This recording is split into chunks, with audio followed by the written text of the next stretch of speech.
I am live. It is Monday, and it is the 18th of September 2023. I'm reading out of Eyes of Horus. Excuse me. The Eyes of Horus is a far memory book by Joan Marshall Grants. She used to write books about her previous incarnations. This incarnation is as Ra-Up, who is male and an heir to the nomarch of the Oryx, displaced in Egypt, 3,500 BC. We are now at the fifth part of this book. Ra-Up is traveling in the royal city to ascertain who might be part of the Watchers. Part 5. Treasure of Grain. Although the formal declaration of our betrothal was delayed by the death of Heliokios, for no contract of any kind could be undertaken by a member of the household during the period of 40 days' lamentation. Mary and I were often able to be alone together, since Ramois had accepted me as the husband chosen by his daughter. His scribes were already making long tallies of possessions, which would be hers on our marriage, and I was waiting for similar tallies to come from the Oryx. Because Ramois was Mary's father, I had expected to find in him an old friend. Yet, though I saw him many times, we remained strangers. He was always courteous, but there was no warmth in him, no fire to kindle acquaintance to affection. I knew him to be a man of meticulous honesty, and it was said of him that his word meant more than the seal of any other man. As keeper of the royal treasure, he held the highest office save that of vizier, and his power extended through every nome of Egypt.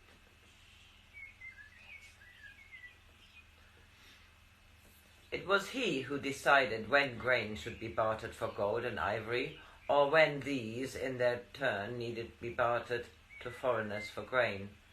Mary told me that until he took office 2 years before, whoever held the gold seal soon grew so rich that he either became preoccupied with his own vast new estates, or else resigned in another man's favor, lest jealousy or fear of his power endanger his life. The gold seal is the most powerful bribe in the royal gift, Mary said. He who holds it can profit himself by as much as 1/10 of the wealth of the whole country, and there are none who dare challenge him. It is he who assesses the tribute each nome must pay. So is it surprising that the nomarchs are content that he should prosper if he sees that the toll on their land is not too heavy. The one whom father succeeded was known as the grandfather of bribes, and when he died it was said that he had more than 5,000 cattle and nearly 1,000 foreign slaves, and the great estate he acquired near the old capital could accommodate as many as the second city of a nome. Then why did your father accept this office? You said he has not added to his own treasure, nor is he a watcher to concern himself with the lives of other men. Did he take it so as to prove his own integrity? Surely that would be like battering his head against a rock to prove the rock was hard, for he is spoken of as the most honest man in the royal nomes. Mary was curled up beside me on a yellow floor mattress in one of her apartments, making a jasmine wreath. My Ra, how lucky it is that we shall live in the Oryx while father will continue to be in the royal city.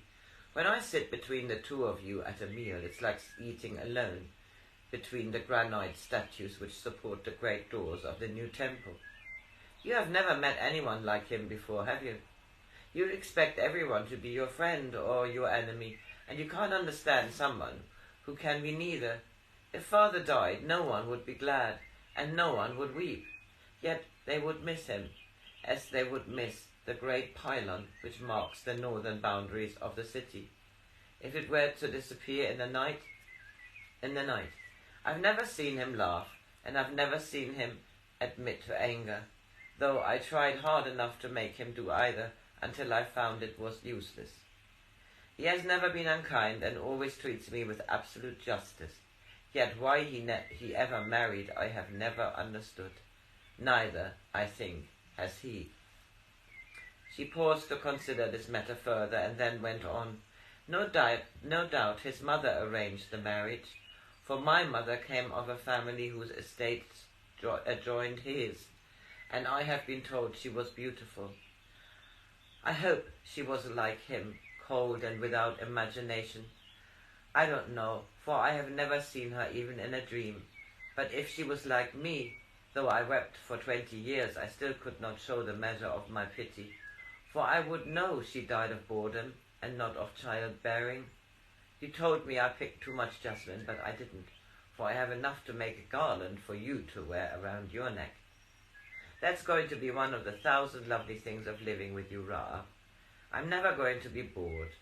I love you and I laugh with you and fear for you, and I cry for you if you have to go away, and I hate for you if you have an enemy, and live for you and of course die for you, but I'll never, never be dull. If the same kind of thing happens thousands and thousands of times, you wouldn't find that dull?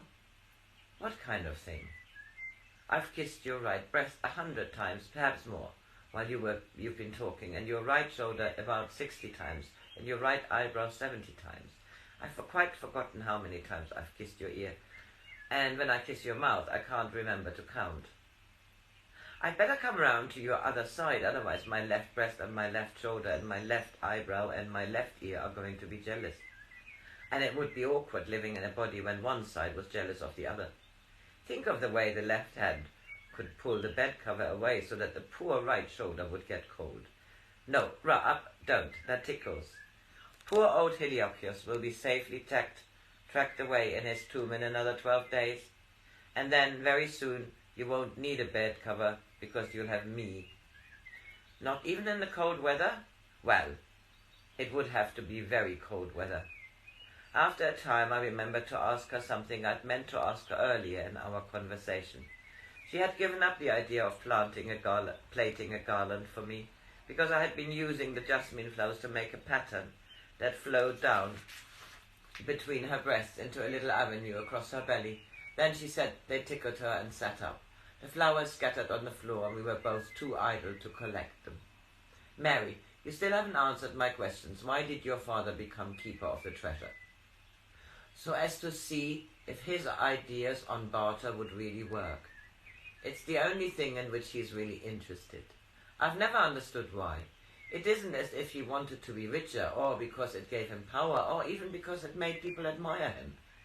He's like the scribe who was content to paint the walls of a tomb, though he knew no one was going to be buried in it, and it was to be sealed up before anyone saw what he had done. When the vizier offered father the gold seal, perhaps even Pharaoh gets tired of being cheated after a time and wanted an honest man. It was as though the scribe, who had been content to work for his own pleasure, found that hundreds and hundreds of people were coming to see what he had done, because his work was important after all, important to other people as well as to himself. How do you mean he's interested in barter? You can't be interested in barter unless you've got something you want to exchange. Oh yes, you can, if you're father. If you and I were poor and I had a fish to trade, all that would matter to us was how soon we could find a person who had what we wanted. But father has got everything he wants, so he's not worried by that kind of thing.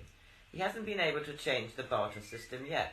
He says his plans are not complete, and he's busy getting more information on which to base his change. Today all things which do not perish, gold and ivory, silver and malachite, and lots of other things like lamps and statues, only not God statues, of course, we barter for foreign countries.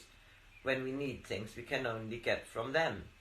Most of this trade is done by officials under Pharaoh's seal, though there are traders in the foreign markets as well.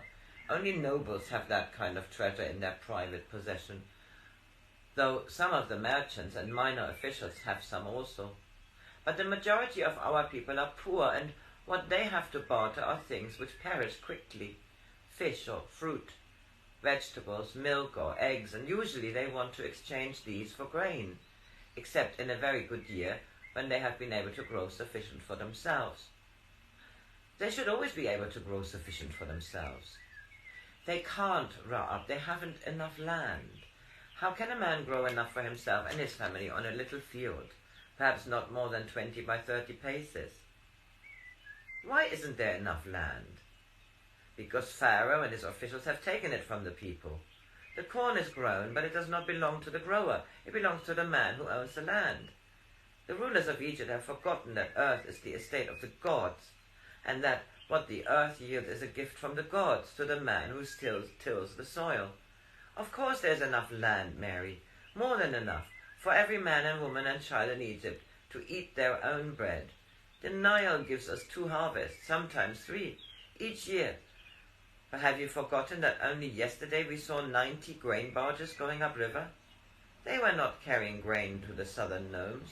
They were taking it to Nubia, whence they will return with yet more wealth for Pharaoh. I still haven't told you what Father wants to do. I keep on starting to, but when we're together ideas are as thick as wildfowl in the marshes. We start to follow one and then see another with even brighter wings. The walls of the room were painted with just such a scene as she described. Tall papyrus wreaths with many different birds amongst them, growing from a far Phelan's blue river lively with fish. She pointed to an ibis, standing in eternal contemplation with a frog in its beak. That's Father, and that's his idea, the frog he's holding so carefully.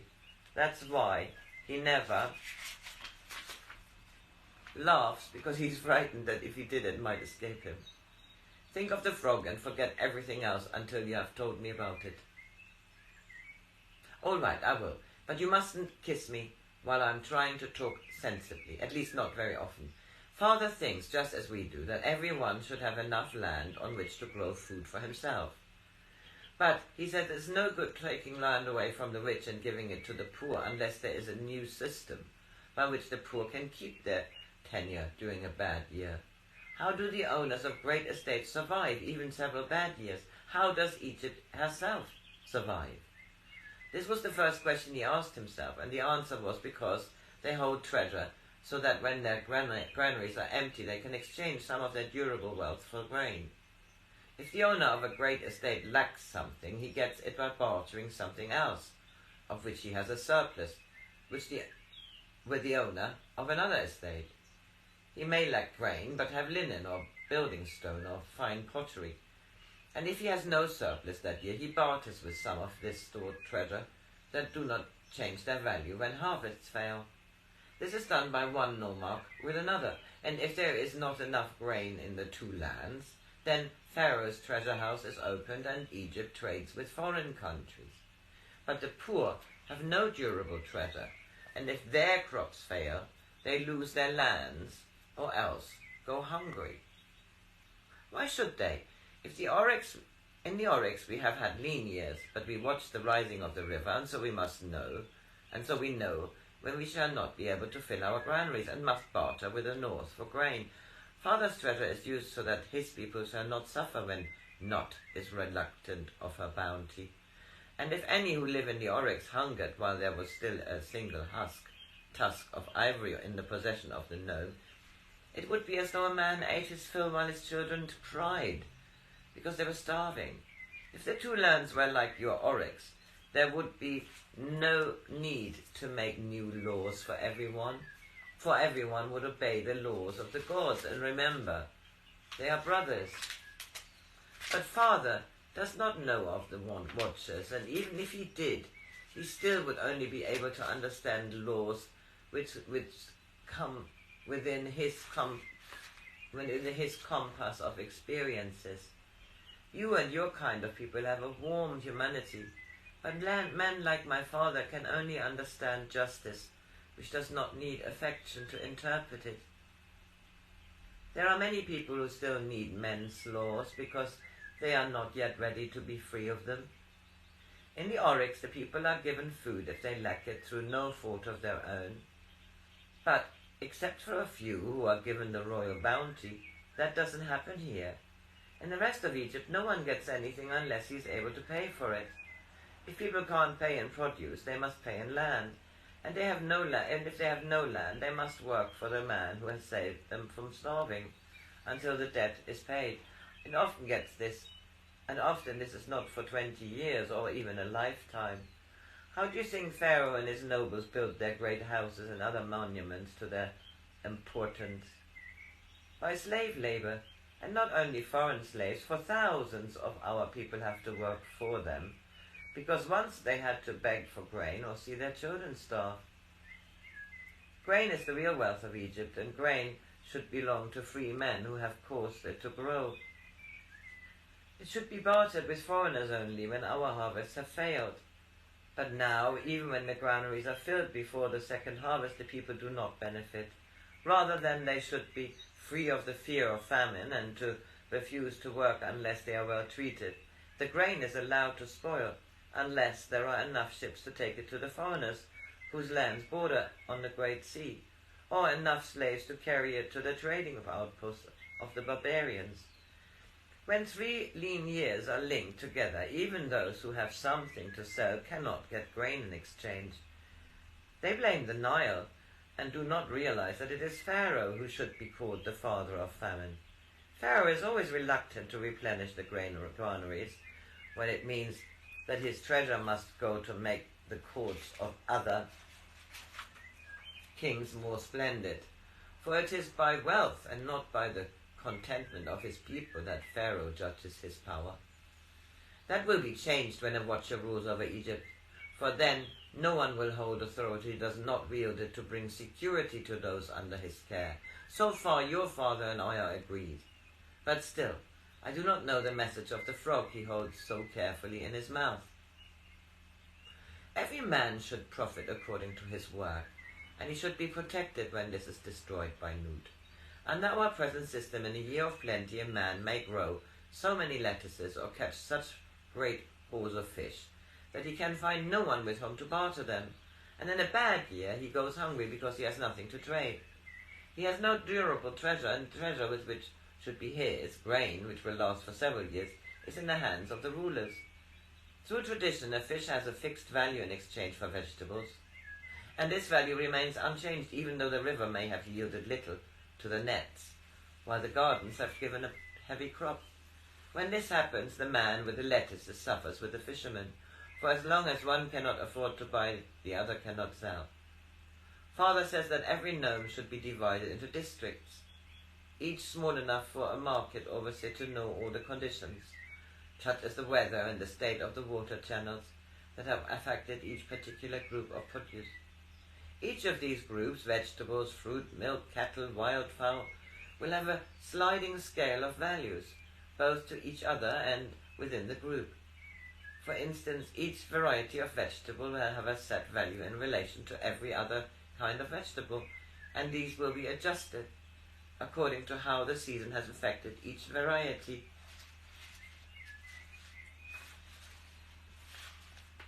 Every 30 years, a new scale of barter will be set up in the markets.